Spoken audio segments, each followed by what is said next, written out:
In today's video, I'm going to be doing a fullback discussion video. I'm going to be talking about the best 8 fullbacks, but I'm not going to be talking about Ruben Garrick or Nick Meaney because those guys aren't going to be playing fullback this year unless of an injury.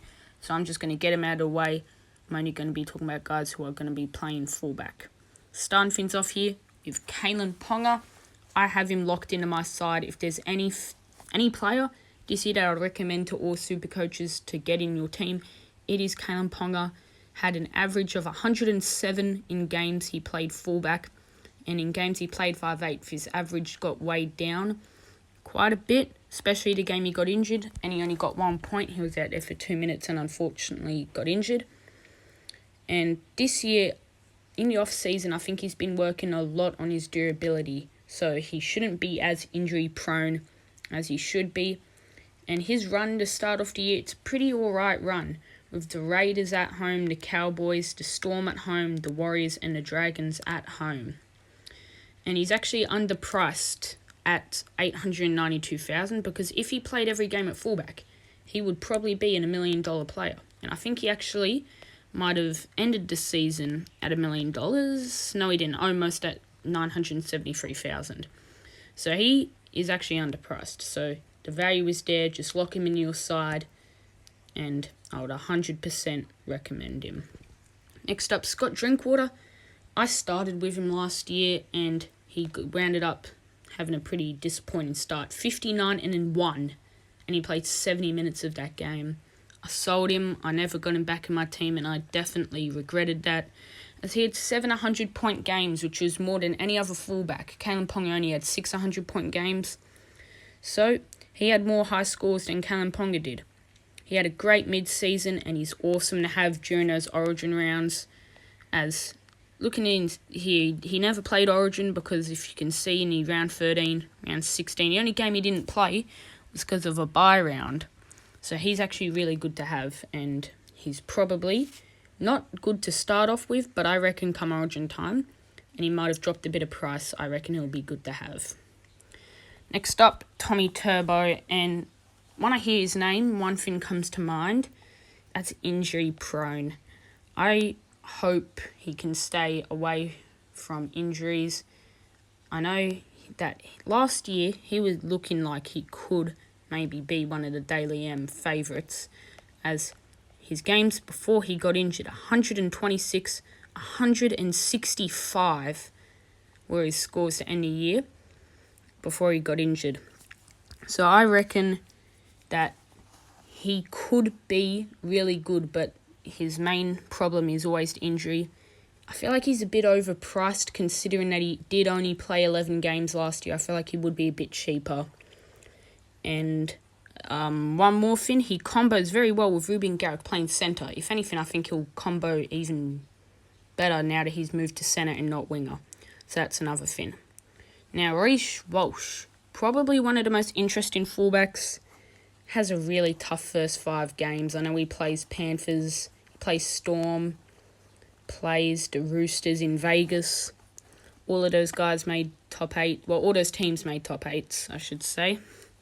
But his run after that is pretty good, playing the Dolphins, Tigers and Raiders. All those teams are kind of rebuilding. I feel like so that would mean that they should go out there, the Broncos, and just dominate those teams. One more thing, he can be inconsistent. If we look here, he had a lot of high scores, but he occasionally got 38, got 23, only got 42, only got 22. So he can either be good or bad. I feel like there's not much in between. At the start of the year, there was in between, but after that, there was just no in between with Reece Walsh. 141, 123, then only 44 and 58. So that's another thing. He can be inconsistent. Next up, Clint Gutherson has probably the most simple style of play out of any fullback. But the thing is, he's consistent. 62, 66, 84, which is actually decent scores considering Parramatta, the NRL was against them, it seemed like last year, of how tough of a schedule they gave them to start off the year last season. And he's good for State of Origin rounds, same with Scotty Drinkwater.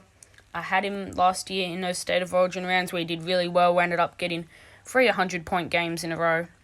So he might be okay to start off with, considering Parramatta played the Bulldogs and the Tigers in the first 4 rounds. So you shouldn't just throw Clint Gutherson off your fullbacks like that. Just say, I'm not picking Gutho because his style of play is so simple. Because sometimes simple is the best kind that you can get. Now, Latrell Mitchell apparently he's lost 10 kilos. I don't know if this is true or not. I've heard a lot of discussion about him losing 10 kilos. So hopefully this means he won't be running out of breath. I watched him last year, and this wasn't really frustrating for me, but it was frustrating for some of the people I know that played SuperCoach. Because there would be like 3 sets in a row coming out of the back line where he would not take a run. He'll just sit there with his hands on his hips. He would pull his socks up, and he would just do nothing. But one other thing, he knows when to step up. Late games, he can be crucial. We saw it against the Panthers last year where they just scored 2 tries out of nowhere and won. He had an impact on both of those tries. Another thing is, he can be bad in Origin time, with him probably most likely being in the Origin side this year. And another plus for Latrell Mitchell, his goal kicking. He's, I'd say, the top tier goal kickers you can get is Holmes, Garrick, Adam Reynolds. I reckon he's on that second tier of good goal kicking. James Tedesco. Now I'll be talking about, we're skipping Ruben Garrick because remember he's not playing fullback this year unless Tommy Turbo gets injured. I think he's too old. I think he's running out of steam. I think eventually he will see the end of his career. He is not as good as he used to be, and I would not recommend him. One thing though, he averaged 47 in those first 6 games. Then he finally started to find form. Back-to-back games, getting 100. Ended the year all right, but, I mean, he played pretty easy teams. Where, like, South Sydney was probably the only decent team he played. And they were just on a massive, major downfall at the end of last year, South Sydney. So I feel like he's starting to run out of fumes, and I would not recommend him. Oh, the last gun fullback I'll be talking about is Dylan Edwards. He is great run meters. He always, I reckon, has at least 20 runs a game. He loves doing sometimes even 2 runs from those backline sets. But he needs more attacking stats. He played all 24 games last year, got 12 tries and only 6 try assists. But another huge plus about Dylan Edwards, he's not injury prone. I can't think of one time he's got injured. I've had him in my team at least at one point the last 2 years. I had Edwards in my team a bit last year. So he's not injury prone. If you just hate having your fullbacks get injured all the time, this is the kind of guy you want. Now I'll be talking about the 3 wild cards. Guys that heaps of people are picking. So I'm just going to talk about them. First guy, Jaden Campbell. Easy run to start off the year. He plays the Bulldogs. He plays the Dragons. He plays the Tigers, I think, as well. Someone can fact check me on that in the comment section below. And he's finally going to get a shot at fullback. He'll finally get the minutes. Like honestly, in games he played 80 minutes last year. There wasn't a lot of them, but 98 against the Dragons, which I think is pretty good. 29 against the Broncos, but it's the Broncos. 35 against the Eels. 36 against the Knights. But I think in both those games he was playing 5'8", and we saw him play well against the Dolphins and the West Tigers. So we can see he plays well against teams that did not make the top 8 last year. And guess who he plays to start of the year? Teams that didn't make the top 8 last year. Another huge plus about him, and I'm planning on doing this thing. He is dual position. So at the moment I have him locked into my team at 5'8". And maybe if someone like, let's say Reece Walsh, when he drops down heaps and then starts to play those easier teams, this will be the guy I trade to get him, and I swap him into fullback, sell Jane Campbell, and get in someone like Reece Walsh or a gun fullback that has dropped a lot of money. Next guy I'll talk about here is Ryan Pappenhausen.